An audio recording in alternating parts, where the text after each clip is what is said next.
Hello everyone, welcome to Semiconductor Device Simulation. This is Lecture 2, Poisson's Equation and Finite Difference Method. In this lecture, I will first give a brief review of Poisson's equation, and then introduce the finite difference method, and what's the boundary condition, and how to solve 1D linear Poisson's equation using finite difference. In the previous lecture, I have introduced you the Poisson's equation, which can describe how electrostatics potential changes with charges in semiconductor. And by introducing the concept of EC and the electron and hole and the ionized dopant, we can rewrite this Poisson equation into the form of the semiconductor devices. And let's look at this Poisson's equation for semiconductor. You can notice that the electron hole and so does those ionized dopant, they are nonlinear functions of EC.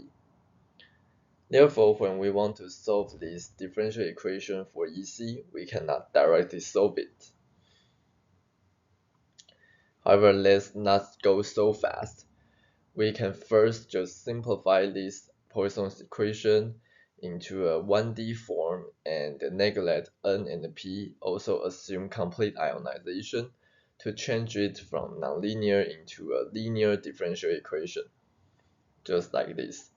So we can simplify this problem and start to introduce how to solve it numerically. And the numerical method I want to taught is the finite difference method.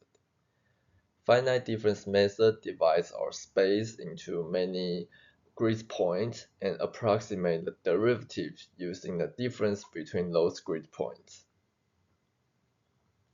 For example, if we want to obtain this first order derivative at point I, we need to have the value of y at point I plus 0.5 and I minus 0.5. And then we do a numerical difference or numerical derivative to get the dy dx at this point. Similar for the second order derivative. Now we need to get the first order derivative numerically at this point and at this point. And then we take the derivative of those first order numerical derivative to obtain the second order derivative. And now let's apply this finite difference method to Poisson's equation. So after we have simplified it, we have this 1D linear Poisson's equation. And you can see that we have two derivatives. And so first we need to apply the derivative to this EC plus C at I plus 0.5 and I minus 0.5 point. And then we do a second derivative to compute the difference between the first order derivative at least 2 points to get the second order derivative for this Poisson equation. And you can see that here we have introduced this index I minus 0.5 and as well as I plus 0.5. Those 0.5 index will mean that the value of this epsilon or other quantity here is the average value between the 2 points. For example, for this one, it will be the average epsilon of I and I minus 1. And then since we only solve for EC, we can move all other point terms to the right hand side. And we end up of this finite difference equation for point I. And so in this system, we have already divided our axis into many points, let's say 0 to n minus 1. And we can apply the finite difference equation for each point. Then after that, we can combine all these equations into a finite difference matrix looks like this. So we will be able to use matrix solver to solve these differential equation. And you can notice that at a boundary point, we will have this EC minus 1 and then ECN, which are outside of this finite difference matrix. And those points are the boundary conditions, which we need to take care of it separately. And boundary conditions are some conditions we need to assign to give the correct simulation results. And there are three basic types of boundary conditions: the Dirichlet boundary, Newman boundary, and the periodic boundary condition. First is the Dirichlet boundary condition. This is a condition that we directly assign some value to the boundary variables. So in this case, we will assign some value to the EC at -1 point and N point. And how to apply this to this matrix equation? What we need to do is simply move all these boundary points to the right hand side, look like this. So now for the right hand side vector, the first and the last element will add this contribution from the boundary condition. And the second boundary condition I want to talk about is the Newman boundary condition. This is where we assign the values to the derivatives at the boundary. And usually it will be 0. And for the case of Poisson equation, which will be equivalent to assign the value to the electric field at the boundary. So for example, if we want to have a 0 field at the boundary point, 0 and let's say -1. So this first order derivative point, this first order derivative will become 0 when we trying to construct this finite difference matrix.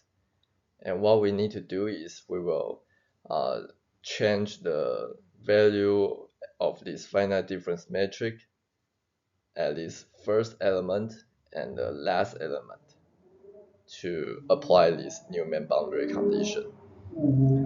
And no need needs to be added to the right hand side.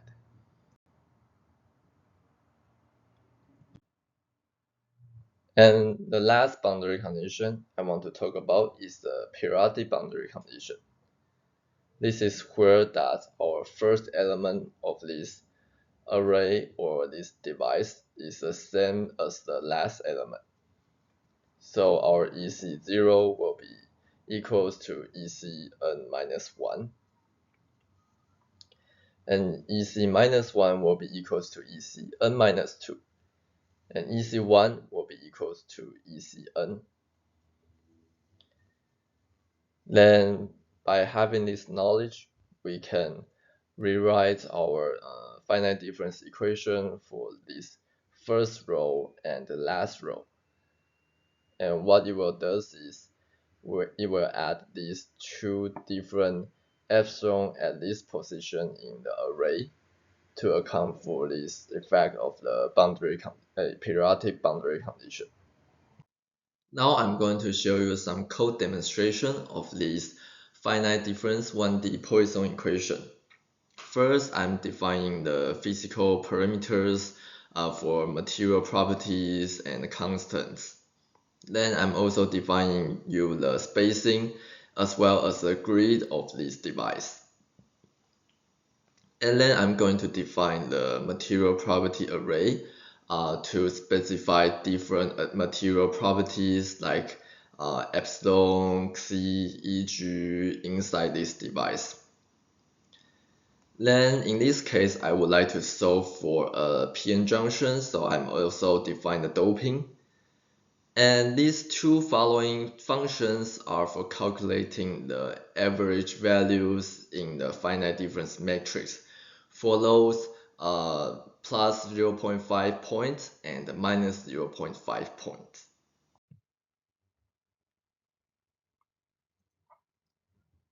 Then I also have these two array or function to calculate the difference of electron affinity, which will be used also in our Poisson equation. And after we have all these parameters and functions, we can build our finite difference array as well as the right-hand side array or right-hand side vector. And in this case, I have assigned a Dirichlet boundary to the first element and a Newman boundary to the last element of this device. Then after that, we can use some linear solver to solve this equation directly, since this is not a nonlinear Poisson equation, so we don't need to use any iteration yet. And here is a simulation result of a depletion region for a p-n junction. So for this x equals to 0, I apply a Dirichlet boundary where EC is 0.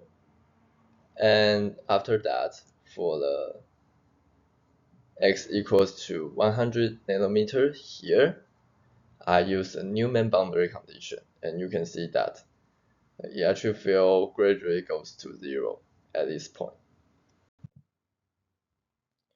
And in the code I have here, I also consider the difference between difference of the electron affinity, so that it can also be used for heterojunction simulation. So here I give you an example of also a depletion region for heterojunction silicon germanium diode. And you can see here the calculated band diagram shows the shift in the EC as well as EV due to a difference between the electron affinity of these two materials.